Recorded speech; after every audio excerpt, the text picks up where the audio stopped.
चलो बच्चों, तो आज का हमारा टॉपिक है डायमेंशंस ऑफ फिजिकल क्वांटिटीज। तो भाई फिजिकल क्वांटिटीज के डायमेंशंस क्या होते हैं? हाँ, जैसे डायमेंशन आप नाम सुनते हो तो आपको कुछ याद आएगा। डायमेंशन आप नाम सुनते हो तो 1 dimension 1D, 2 dimension 2D, 3 dimension 3D। इसका मतलब क्या होता है? 1 डायमेंशन का मतलब यानी एक्स एक्सिस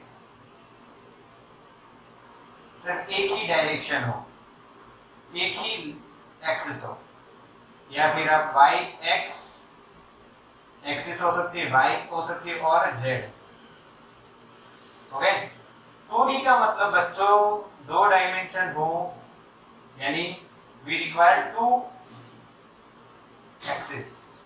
ओके, अगर आप ये किसी पोजीशन की बात कर रहे हो, जैसे हम काइनेमेटिक्स में देखेंगे, तो पॉइंट को रिप्रेजेंट करने के लिए एक एक्सिस चाहिए तो उसे 1D कहते हैं, 2 एक्सिस चाहिए तो उसे 2D कहते हैं, और 3 एक्सिस चाहिए तो उसे 3D कहते हैं। उसे क्या कहते हैं? 3D कहते हैं। समझ में आया? आके ना हेमराज तेरे को होस्ट बना देते, बच्चे जो आए उसको ऐड कर लेना। चलो, ये हो गया 2D। 2D में क्या होता है? एक्स वाई, वाई जेड और एक्स जेड होता है। 3 प्लेन होते हैं, प्लेन बोला जाएगा। 2D को क्या बोला जाएगा बच्चों? प्लेन। इसको बोला जाता है स्ट्रेट लाइन।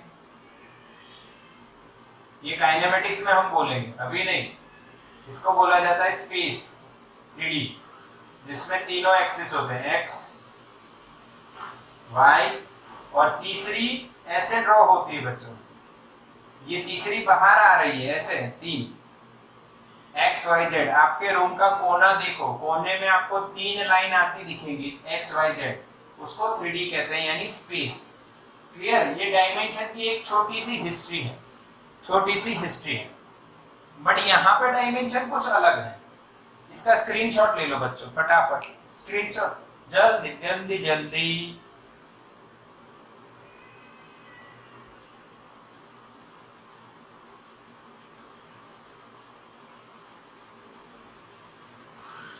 चलो खत्म। ओके, अब यहाँ पे हमें जो डायमेंशन पढ़ने हैं वो इससे थोड़ी अलग बात है।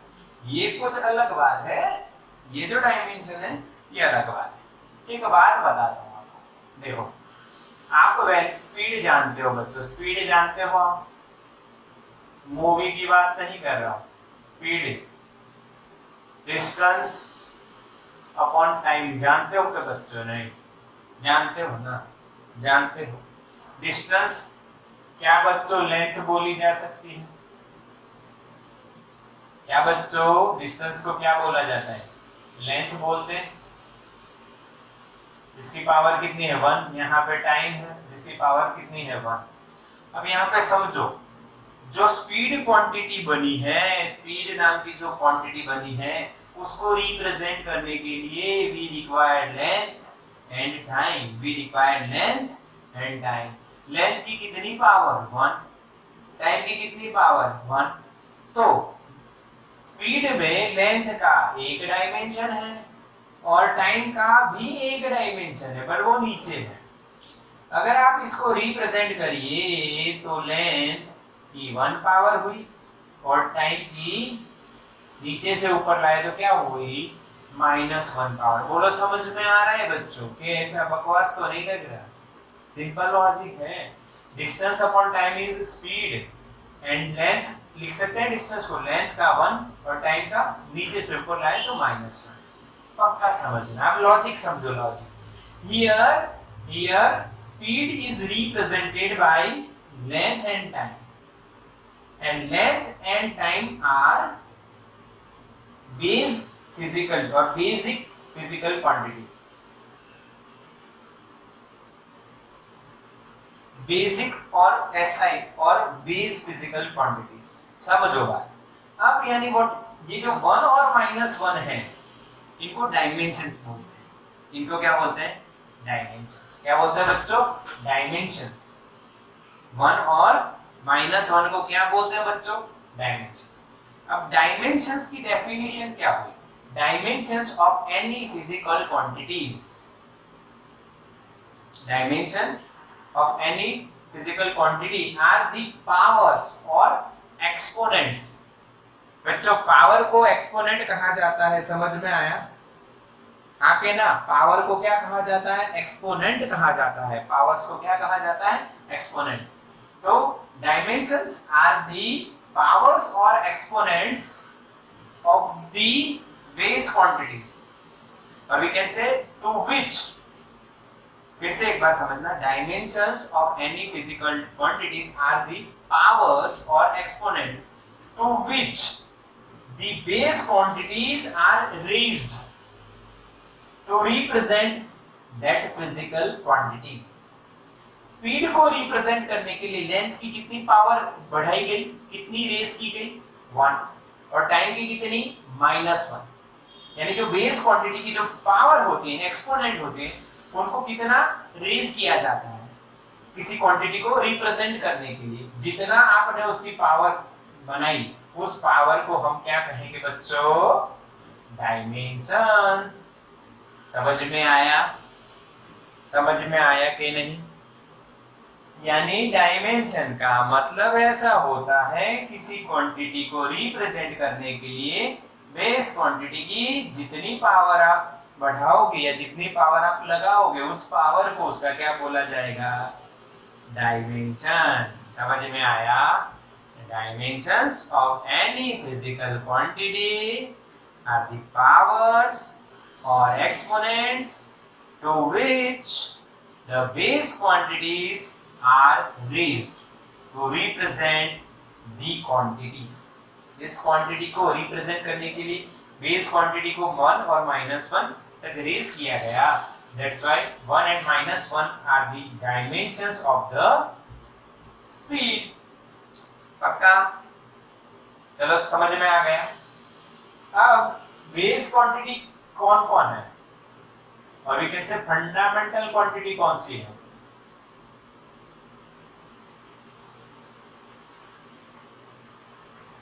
आपको पता है कितनी है?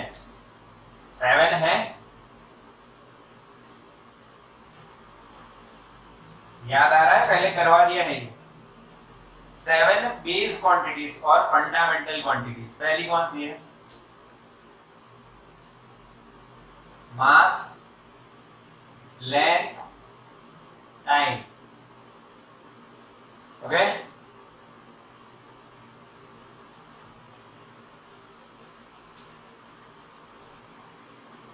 समझ गए? अब उनको रिप्रेजेंट करने के लिए उनके सिंबल यूज करेंगे हम लोग। मास का m, लेंथ का l, टाइम का t।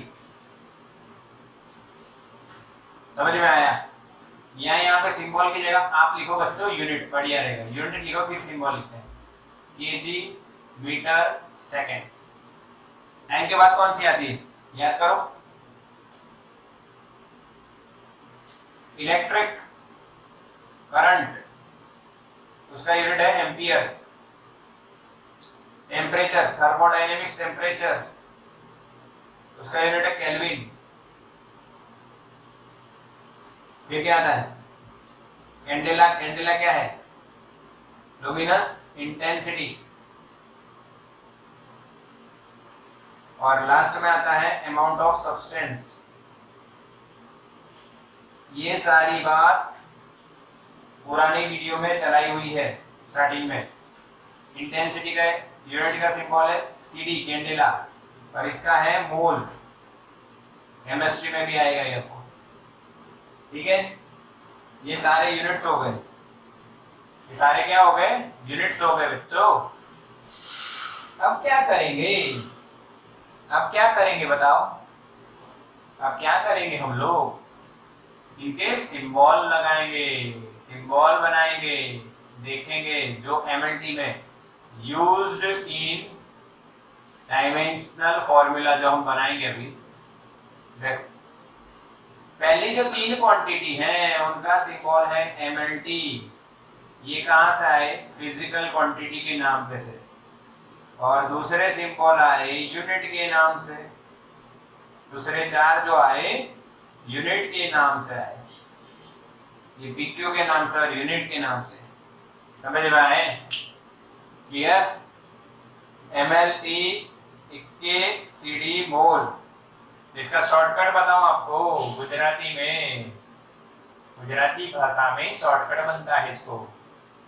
बच्चा ये 7 फिजिकल क्वांटिटी बनाने के लिए साइंटिस्ट कहाँ मिलते थे? तो बनता है बच्चों मल्ता केसीडी मॉल में।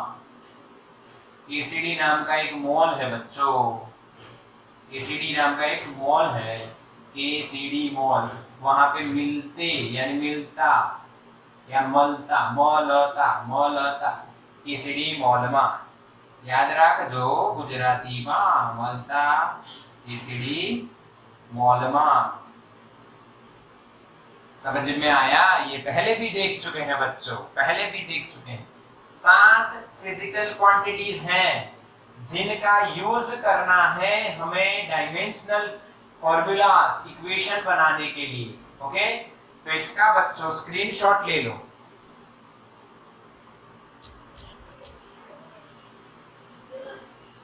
हेलो बच्चों, एक बार फिर से बता देते हैं स्पीड और डेंसिटी के डायमेंशन कैसे निकालने हैं। देखो, स्पीड यानी डिस्टेंस अपॉन टाइम, डिस्टेंस को लेंथ और टाइम को हम टाइम ही रखेंगे क्योंकि टाइम वो बेस क्वांटिटी है टाइम, ठीक है, उसका पावर हम 1।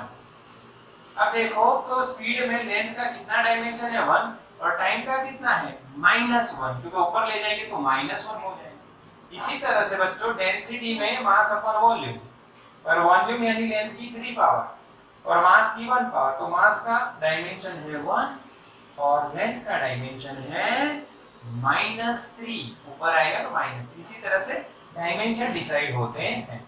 समझ में आया बच्चों? कोई दिक्कत नहीं है, इसमें एकदम सिंपल लॉजिक है। तो ये हो गया आपका डायमेंशंस ऑफ फिजिकल क्वांटिटी। चलो, तो अब दूसरी बात इसमें क्या करें? तो अब हम इसमें दूसरी बात करेंगे डायमेंशनल फॉर्मूला। क्या बात करेंगे बच्चों? Dimensional formula.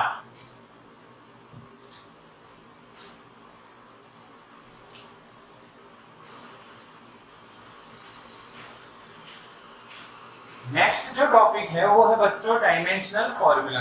अब डायमेंशनल फॉर्मूला क्या है? डायमेंशनल फॉर्मूला क्या है, किसको बोलते हैं डायमेंशनल फॉर्मूला?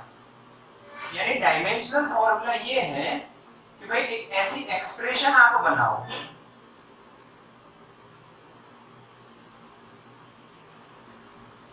जिस एक्सप्रेशन में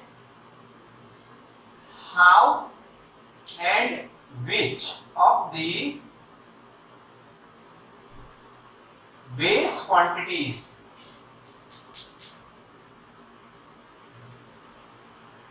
represents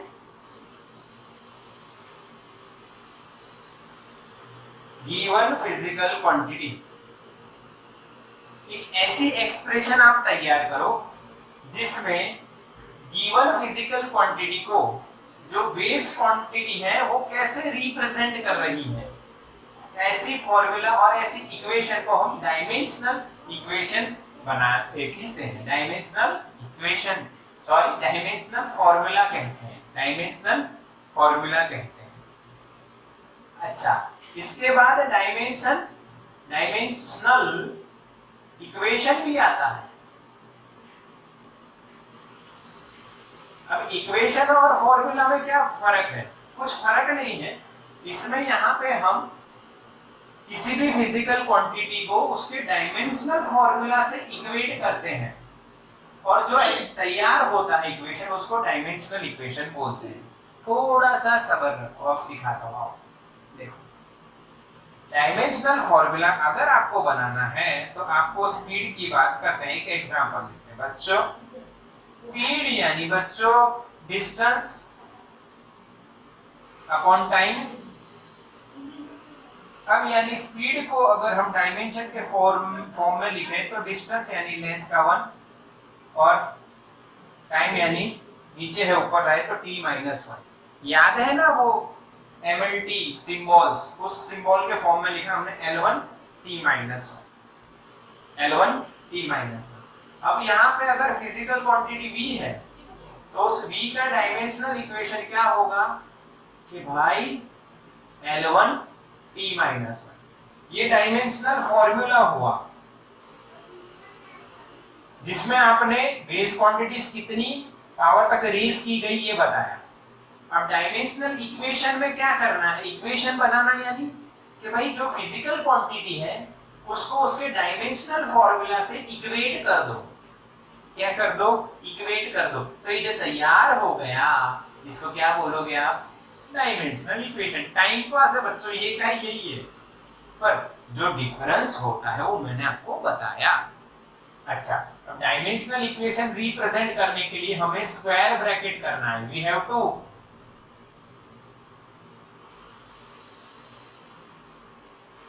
equate dimensional formula with the physical quantity, but we have to put the physical quantity, the symbol of the physical quantity in the square bracket.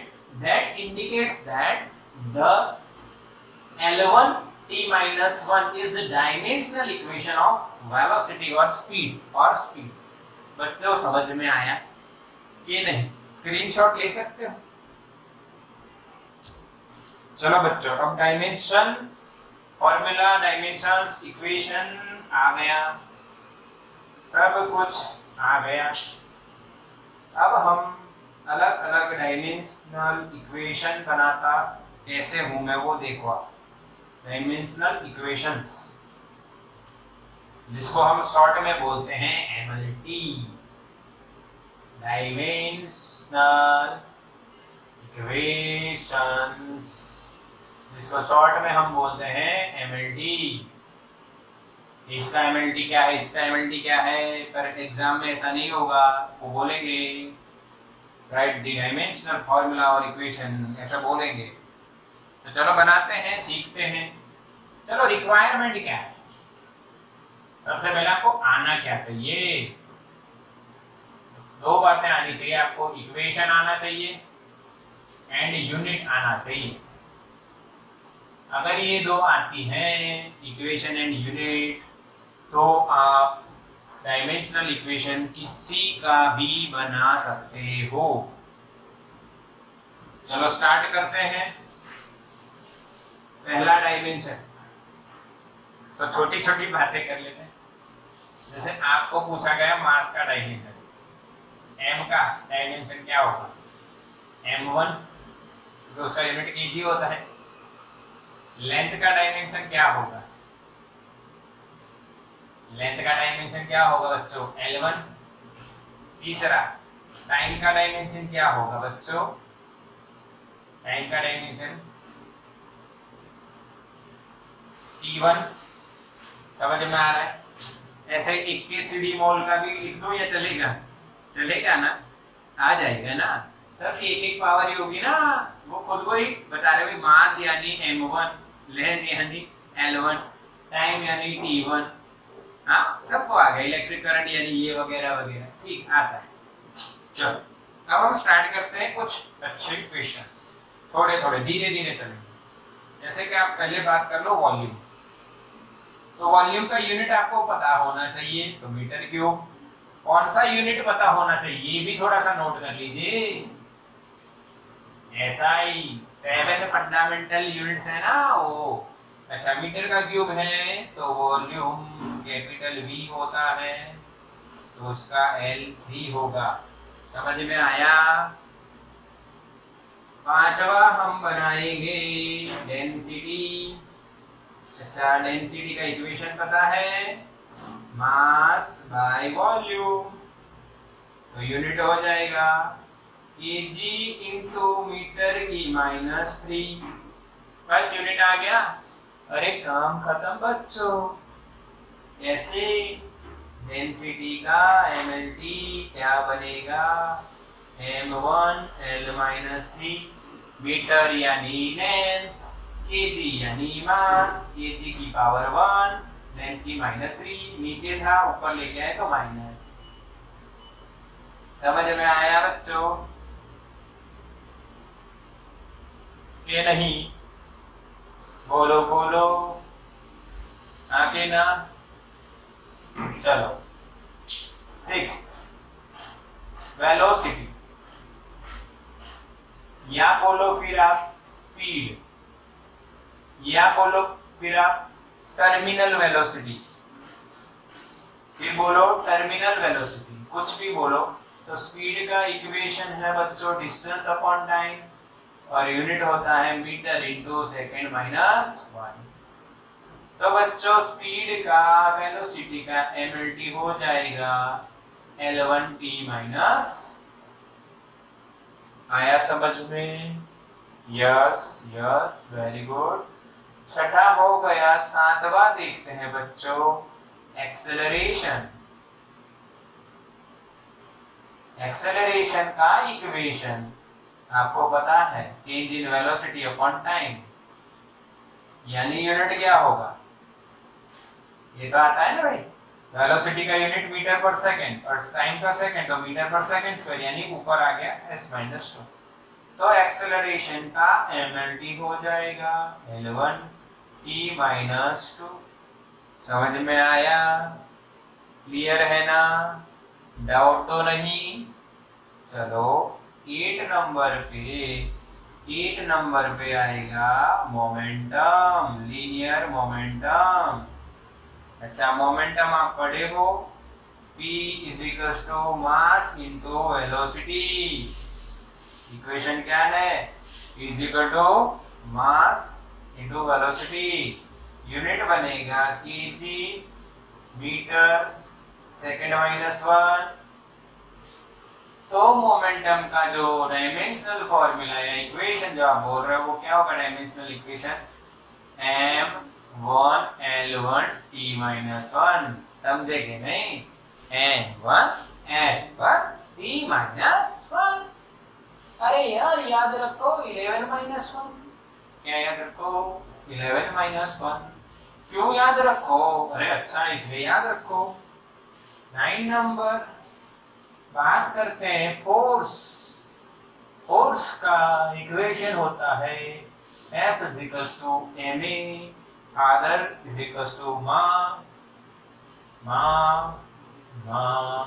ma। F = ma। तो unit बनाओ।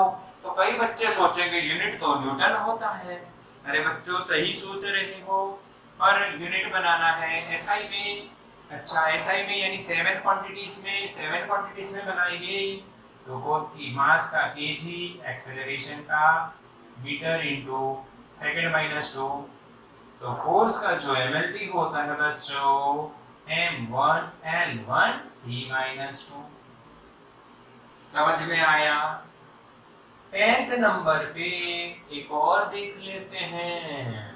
क्या क्या? तो बच्चा work.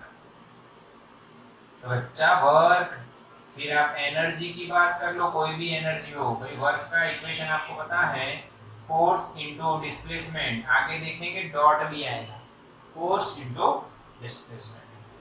तो यहाँ पे तरीका सीखिए। तो भाई बच्चों फोर्स इनटू डिस्प्लेसमेंट है, तो फोर्स का यूनिट आपको पता है kg metre second minus 2। Displacement का यूनिट मीटर, इसको d लिख दो डिस्प्लेसमेंट। तो metre into metre, metre square हो गया। तो वर्क का या एनर्जी का जिसका भी यूनिट जूल है, सभी का mlt ये होगा। ये वर्क हो गया, ये फोर्स हो गया, ये मोमेंटम। समझ में आया? अब देखो मोमेंटम का 11 - 1, फोर्स का 11 - 2 और वर्क का 12 - 2। वर्क का 12 - 2, वर्क का 12 - 2, वर्क का क्या हुआ? 12 - 2। तो इसको याद रख लो। तो बच्चों स्क्रीनशॉट लो। क्या लोगे? चलो स्टार्ट करते हैं बच्चों। देखो समझो बच्चों, इधर समझो, इधर समझो, ये वर्क और एनर्जी में आप चाहे पोटेंशियल एनर्जी ले लो, काइनेटिक एनर्जी ले लो, हीट एनर्जी ले लो, फिर आप मैकेनिकल एनर्जी ले लो, अरे जो भी एनर्जी लो, जो भी एनर्जी लो, जिसका भी यूनिट अगर जूल बनता है तो एमएलटी यही बनता है। इसमें फोर्स ले लिया तो भाई इलेक्ट्रिक फोर्स हो गया, मैकेनिकल फोर्स हो गया, मैग्नेटिक फोर्स हो गया, भाई जिसका यूनिट न्यूटन बनता है उसका एमएलटी यही होता है। मोमेंटम, ये जो यूनिट देखने आ बस, और कुछ भी नहीं। अब मैं आपसे पूछूं काइनेटिक एनर्जी का, तो यही, वर्क का तो भी यही, सभी क्या सेम, पक्का। चलो आगे चलते हैं बच्चों, दो और देख लेते हैं, देखेंगे अभी और, पर चिंता नहीं करो, चिंता मत करो। 11 नंबर पे पावर आ गया, क्या आ गया, पावर। पावर की बात करते हैं बच्चों, पावर का मतलब क्या होता है। Time rate of doing work is called power. एक यूनिट समय में आप कितना काम करते हो, जो कम समय में ज्यादा काम करता है उसका पावर ज्यादा होता है। समझ में आया आपके ना? अच्छा, तो यूनिट क्या रहेगा पावर का, तो आप देखो इधर, जूल कैपिटल लिखता हूं, जूल इंटू सेकेंड माइनस 1, फिर इसको kg metre square into second minus 2, फिर into second minus 1, kg metre square into second minus 3। क्योंकि जूल का क्या होगा, यहाँ पे देखो वर्क का यूनिट जूल होता है बच्चों, जूल का kg metre square second minus 2 कैसे हुआ वो बताएं, फिर वो पूरा लिखा। अब आपको एमएलटी पता चल गया पावर का क्या है, m1 l2 t माइनस 3। पर इससे बढ़िया तरीका बता दो, आओ आओ बच्चों, इससे बढ़िया तरीका बता देता हूँ। यूनिट बनाने के चक्करों में गड़बड़ ना हो जाए, इससे बढ़िया डायरेक्ट पावर का एमएलटी यानी वर्क का एमएलटी अपॉन टाइम का एमएलटी, वर्क का MLT L1 T sorry M1 L2 T minus 2, time का एमएलटी T1। अरे बच्चों सॉल्व करो, M1 L2 T माइनस 3, यह आ गया आंसर। बताओ ये तरीका इजी है या वो तरीका इजी था?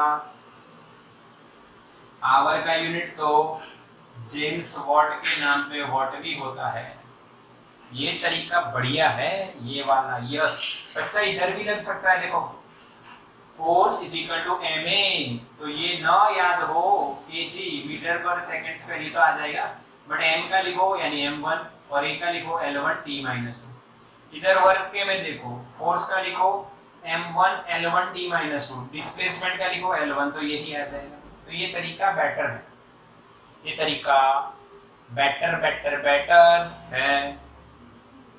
बोला आया? ये नहीं, ये नहीं आ गया तुम्हें ये लॉजिक समझ में आ गया। अब क्या करें क्या ना करें, अब क्या करें क्या ना करें। चलो आगे चले, खेलते हैं थोड़ा और बढ़िया। 12 नंबर आया, 12 नंबर पे प्रेशर आया, प्रेशर आया तो जाओ, permission granted. Pressure, what is pressure? Acupressure, acupressure वो करते हैं ना बाबा रामदेव, इसका मतलब क्या होता है? प्रेशर का इक्वेशन होता है पर यूनिट एरिया पे फोर्स कितना आएगा। आपको समझाओ प्रेशर, आपको समझना है प्रेशर, आपको समझना है प्रेशर क्या होता है। चलो आओ एक एक्सपेरिमेंट करते हैं। एक पेन लो, ढक्कन निकाल दो, पेन का ढक्कन निकाल दो। How to understand pressure, just remove the ढक्कन ऑफ पेन। खुद कई लोग खुद को हटा रहे हैं, सर ने मुझे हटने के लिए बोला है।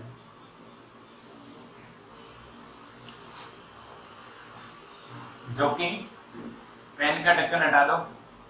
ओके, अब समझो, समझो, पेन को पकड़ो और ये जो पॉइंटर है उस वो वाला साइड नहीं, उसके दूसरा साइड होता है वो अपने इस तरह से दबाओ। Yes, force. समझ में आया? यहाँ पे प्रेशर हुआ। अब उल्टा करो, जोर से मत करना नहीं तो काना हो जाएगा। हाँ, दर्द ज्यादा हो रहा है क्योंकि एरिया घट गया, प्रेशर बढ़ गया। फोर्स तो उतना ही लगाया पर area decreases, pressure increases. Area का इनवर्स, जितना फोर्स बढ़ेगा उतना प्रेशर भी बढ़ेगा। तो pressure is proportional to force and pressure is inversely proportional to area. Yes, ऐसे समझते हैं, इस तरह से फील करते हैं। फील, प्रेशर को फील करवाया, इस तरह से मैं सारी क्वांटिटी फील करवा सकता हूं। करंट फील करना है, करंट। चलो, प्रेशर का एमएलटी बनाएंगे, बस ज्यादा बात नहीं। जो करेगा बात उसको पड़ेगी फोर्स अपॉन एरिया। फोर्स का एमएलटी पता है, याद रखा हुआ है, 11 माइनस 2 एरिया यानी मीटर स्क्वायर। एरिया का यूनिट मीटर स्क्वायर, तो L2। तो बच्चों सॉल्व करो, M1 L-1 T-2। अरे आया कि नहीं आया? प्रेशर का यूनिट क्या होता है? न्यूटन पर मीटर स्क्वायर, और पास्कल भी होता है, पास्कल। समझ में आया? ये प्रेशर हो गया, ये क्या हो गया? प्रेशर। इस तरह से आप एमएलटी बना सकते हो। हाँ, फिर से एक बार देख लो, प्रेशर यानी फोर्स अपॉन एरिया। बच्चों फोर्स का 11 माइनस 2, एरिया का यूनिट क्या है? Metre square. एरिया का यूनिट क्या है? Metre square. मीटर स्क्वायर का क्या हो गया बच्चों? L2।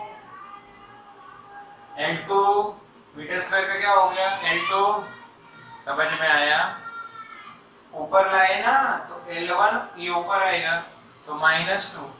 अरे 1 माइनस 2 क्या होता है? -1 होता है। समझ में आए लॉजिक क्या है? क्लियर? अब हम इलेक्ट्रिक पोर्शन में चलते हैं। इलेक्ट्रिक पोर्शन में थोड़ा सा करंट वरंट फील करते हैं। इलेक्ट्रिक पोर्शन में चलते हैं, तो पहला मैं इसमें बनाता हूं चार्ज। बच्चों चार्ज क्या Q बराबर IT पढ़े हो? चार्ज क्या Q बराबर IT पढ़े हो? Q का एमएलटी क्या होगा? A1 T1। क्या होगा? A1 T1। Q का एमएलटी क्या होगा? A1 T1। बोलो समझ में आया? सेकेंड उसमें आप क्या पढ़े हो? चार्ज पढ़े हो। उसमें आप पढ़े हो वोल्टेज। क्या पढ़े हो उसमें? वोल्टेज यानी पोटेंशियल डिफरेंस। अच्छा, चार्ज का यूनिट कूलम होता है, ये तो पता है ना? चार्ज का यूनिट क्या होता है? कूलम। पहले पोटेंशियल डिफरेंस देख लेते हैं। पोटेंशियल डिफरेंस देख लेते हैं। अब पोटेंशियल डिफरेंस कैसे हम लोग डिफाइन करते हैं? कैसे डिफाइन करते हैं? तो आप पढ़े हो वर्क, W = VIT। हाँ कि ना बच्चों? 10th में पढ़े हो। अभी बताने का कोई मतलब नहीं है कि वर्क क्या होता है। वर्क 10th में आप पढ़े हो बच्चों, क्या होता है? VIT होता है। बच्चों क्या होता है? VIT होता है। तो W = VIT। V यानी पोटेंशियल,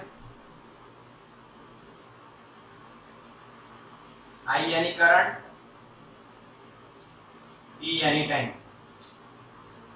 तो पोटेंशियल का अगर आपको इक्वेशन लिखना है तो क्या लिखा जाएगा, W अपॉन आई। तो पोटेंशियल का एमएलटी अगर आपको लिखना है तो W अपॉन आई का एमएलटी और E का एमएलटी। तो W का एमएलटी पता है आपको, 12 - 2 वर्क का, करंट का A1, टाइम का T1। सॉल्व करोगे M1 L2, ये T ऊपर आएगा तो -3 हो जाएगा ना, -1 इसके साथ ऐड, -2 -1 माइनस, ये ऊपर आया -1। तो ये पोटेंशियल का याद रख लो, 12 - 31। चार्ज का नहीं याद रखना है, पोटेंशियल का याद रख लो, 12 - 31। अभी पता चलेगा क्योंकि रेजिस्टेंस का देखेंगे इसके बाद। देख लेते हैं, यहाँ पे है जगह रेजिस्टेंस, पढ़े हो? यस पढ़े हो? ओम्स लॉ याद है? ओम्स लॉ, ओम्स लॉ में R इज आप क्या लिखोगे, V/I।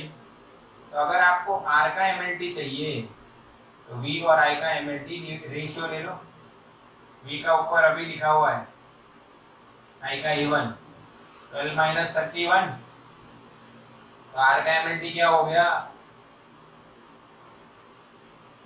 12 - 32। समझ में आया? ये नहीं, 12 - 32, बिल्कुल सिंपल। स्क्रीनशॉट निकालो। यहाँ पे अब हम आगे क्या करेंगे वो देखेंगे। आगे हम जो पढ़ने वाले हैं वो रेजिस्टिविटी का डायमेंशन है। जो भी नंबर हो, नंबर देख लेना। रेजिस्टिविटी, जिसको हम रो भी लिखते हैं, डेंसिटी को भी रो लिखते हैं और रेजिस्टिविटी को भी रो लिखते हैं। तो समझो बच्चों, रेजिस्टिविटी कैसे समझनी है आपको। आपको इक्वेशन आता है rho is equal to rho L by A 10th में। अब आपको रेजिस्टिविटी समझनी है तो R को A से मल्टीप्लाई करो क्योंकि इधर गया, डिवाइड बाई L करो। अब रो का एमएलटी अगर आपको चाहिए तो R A और L, R A और L।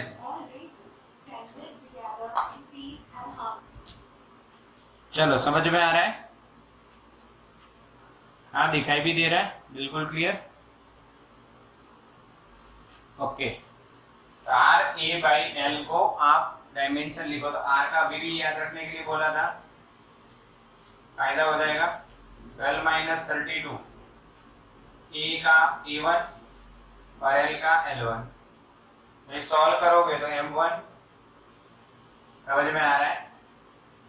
यहाँ पे L, सॉरी यहाँ पे गलती है, ये A का मतलब एरिया है, A का मतलब एरिया है। रुको रुको रुको रुको, L2 होगा, ये एरिया है, इसका L2 होगा। ये लेंथ है, इसका L1 होगा। Okay, L2। और यहाँ पे आप सॉल्व करोगे तो L का यानी 2 + 2 4, 4 माइनस नीचे से 1 आया तो 4 - 1 3, E - 3, E - 2। तो दिस इज द MLT और dimensional equation of resistivity, 13 - 30। Okay clear? अब देखो आपको बताता हूं, दो बातें आप याद रखिए, मैकेनिक्स यानी मैकेनिकल और इलेक्ट्रिकल। इसमें कुछ एमएलटी आपको याद होने चाहिए, जिससे फायदा क्या होगा वो देखो। फायदा ये होगा कि जल्दी से आप कर पाओगे। जैसे यहाँ पे आप मोमेंटम की बात कर लो, फिर आप बात कर लो फोर्स, और फिर आप बात कर लो वर्क। यहाँ पे आप बात करो पहली तो पोटेंशियल या वोल्टेज, दूसरा आप बात करो रेजिस्टेंस। रेजिस्टिविटी चलेगा, आपको आ जाएगा। मोमेंटम, मोमेंटम P = mv, तो इसका क्या हुआ था, mlt 11 - 1। फोर्स का F = ma, क्या हुआ था 11 - 2। और वर्क का W = F × D, mlt क्या हुआ था 12 माइनस 2 आ गया। याद रखो ऐसे 11 माइनस 1, 11 माइनस 2, 12 माइनस 3, पावर का वर्क अपॉन टाइम, तो वर्क के अपॉन टाइम करोगे तो टाइम का ऊपर आया -3। इसी तरह से वोल्टेज का याद रखो MLTA 12 माइनस 31 और रेजिस्टेंस का 12 माइनस 32। आया समझ में? क्लियर के नहीं? क्लियर के नहीं? स्क्रीनशॉट लो इसका, स्क्रीनशॉट लो, क्लियर करो इसको।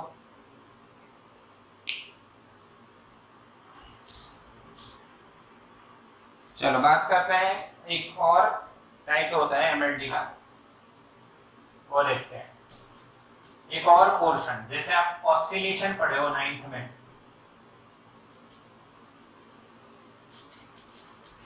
उसके बारे में थोड़ी सी बात करते हैं। ध्यान से पढ़ना है, समझना। ऑसिलेशन जो चैप्टर आप पढ़े हो, वेव्स एंड ऑसिलेशन, उसमें जो वेव हम रिप्रेजेंट करते थे बच्चों, वो इस तरह से रिप्रेजेंट करते थे। ये जो मैक्सिमम एक साइड जाती है डिस्प्लेसमेंट, इसको हम ए से डिनोट करते हैं, जिसको हम एम्पलीट्यूड बोलते हैं।